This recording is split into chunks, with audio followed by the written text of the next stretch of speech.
you get big data and you need to interpret that big data. And for this you use computer science, machine learning, artificial intelligence to get that interpretation. I'm Jen Booten with Sports Techie, and we're here with Karsten Coral from Sportradar, who are making huge moves in the sports industry. So why don't, at first, you tell us kind of what you guys are doing, and obviously about 2 years ago you started making a push in the US. So tell us about that business. Look, what we are doing at the moment with our business is a transformation. So we had a pretty strong sports betting and predictive business, which is still growing a lot. That is going more into the area of managing like a financial service and managing risk. So this is a kind of development which we do there. We see good growth opportunities. But what we are just doing is a transformation. We are saying all that information, all that technology which we have developed is something which we can also use for a broadcaster industry. We developed that OTT facilities. It's something which we can use for traditional medias to enrich that kind of things. This is all about traffic, how to drive eyeballs. It is a lot about connecting those segments and getting the learning from probabilities into the broadcaster market. There are very interesting things which you can do, and information from sensoric data into the fantasy market, for example. So if you cross-combine this, you have a variety of new products, and nobody knows to what point that leads at the end. But everybody knows this is the future. The opportunities are so unlimited, and I'm working in sport. So I'm really super thrilled that we have this opportunity. And you guys just struck a major deal with the NBA. So tell us a little bit about what's going on with that and what's going to be coming up this season. So as you know, for us it's all about data and data points. The NBA provided us that opportunity that they said we want to have a tracking system, and based on this tracking system you get, of course, much more data than you can collect with human beings. We are very good in collecting data with data journalists, with human beings. We have a lot of interfaces, but IoT and sensor technology is something which you see more and more, and this is deployed into any object of the game, the ball, the players, the referees, probably even the trainers in the future. What you get is you get big data, and you need to interpret that big data. And for this you use computer science, machine learning, artificial intelligence to get that interpretation. Before we had that interpretation with human beings, which are interpreting the match by themselves. Now we need to put that technology layer on it and interpret this with technology. So this is the thing which we have there with the NBA.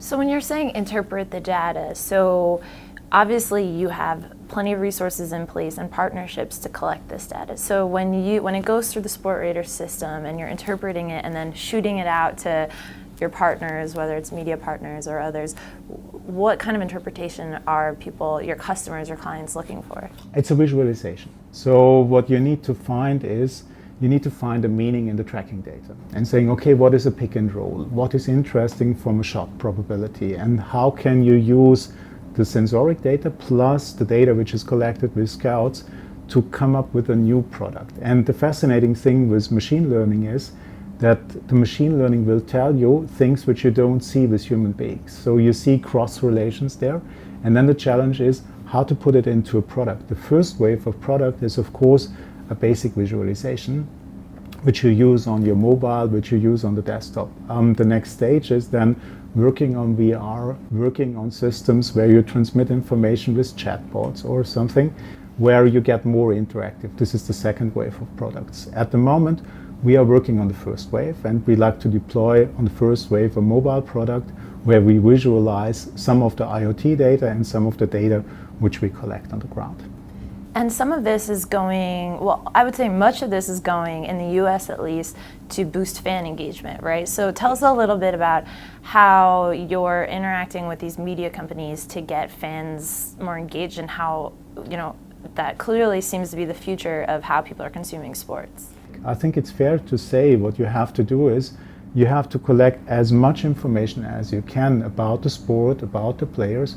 IoT is one piece, collecting the information is another one, going to Facebook or Google or Twitter, collecting interesting pieces about the sport, and then you need to get this together. And the nice thing getting it together is you have now computers, and you can use machine learning algorithms to combine this. And here you get variety of new products and cross relations between those things. There is a correlation between weather and match results, you won't believe, but you can do it if you have all that information available to compare it and make an engaging product for the fans. And with fantasy, for example, people are making decisions. This is information that they're able to make decisions based off of for their fantasy leagues. And obviously in Europe, you guys have a different side of your business that is with betting houses. So how do you guys kind of separate those two businesses, and how are those international communities benefiting from all this data? Well, look, that's a very good question. So there is, of course, the underlying fundament is always sport information and sport data. And the data is fast. So we are speaking about real-time data. We're speaking about data which has a 0.8 or 1 seconds delay.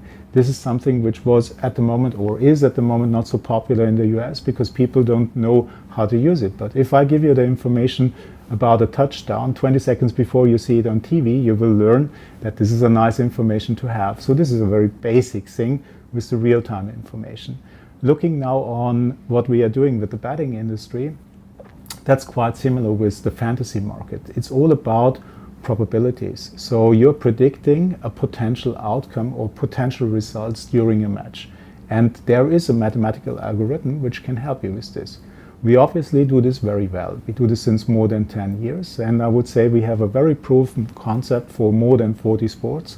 How can we develop algorithms to predict potential match outcomes? And that is very interesting for your fantasy pick. We think we are very good in this. And we think that this opens a new business opportunity if we are looking to the fantasy market. And we are very heavily developing here products and tools for fantasy player, helping them to improve the game and make it more thrilling. You guys recently struck a deal with the Handball Federation to do an over-the-top system. So tell us a little bit about that, because that is a unique, it's also in the same thumb of visualization, but that's a whole product that you're providing them. Yes. Look, there is a trend, as you know. There is a trend with OTT, and the federations and the leagues, I think they realized what happens now is they can go directly to consumers. And this is a very, very strong tool. So the technology is enabling them, the consumer is here, the league is here.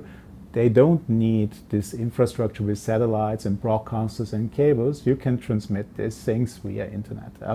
That's a very basic trend. And we see that is happening all over the place. And I don't tell you any kind of secrets that this is a market which is exploding currently. What we said is, let's have a look to the smaller sports which are not so prominent in TV, which are fighting for getting that audience and being transmitted, help them with a media portal saying we produce that event, we transmit it and we distribute it, and we enrich it with our data, and we enrich it also with editorials which they sometimes have. Many people are saying it doesn't have the scale and it doesn't have the audience to really monetize it, and that's right. It's a reality that those smaller leagues and also amateur leagues doesn't really have that scale and the viewers there. But if you create a complete media portal which you can scale over all those sports, that looks a little bit different. This is always a strong commitment from Sportradar to individual sports. It's not about the major sports. It's not about NBA or NFL. They know very well how to sell their product. It's a very high-priced product. Also a very interesting market, if you ask me, but not a market where Sportradar wants to play. And recently you also struck a deal in China. So can you talk a little bit about, this is obviously, is this your first major expansion in China, and why is that important for you guys, and what does it entail? China has two things which are very interesting. One is basketball and the other one is soccer, football. In both sports we are very strong. With the NBA we are very strong if it comes then to China, because the NBA per se is very interesting in China.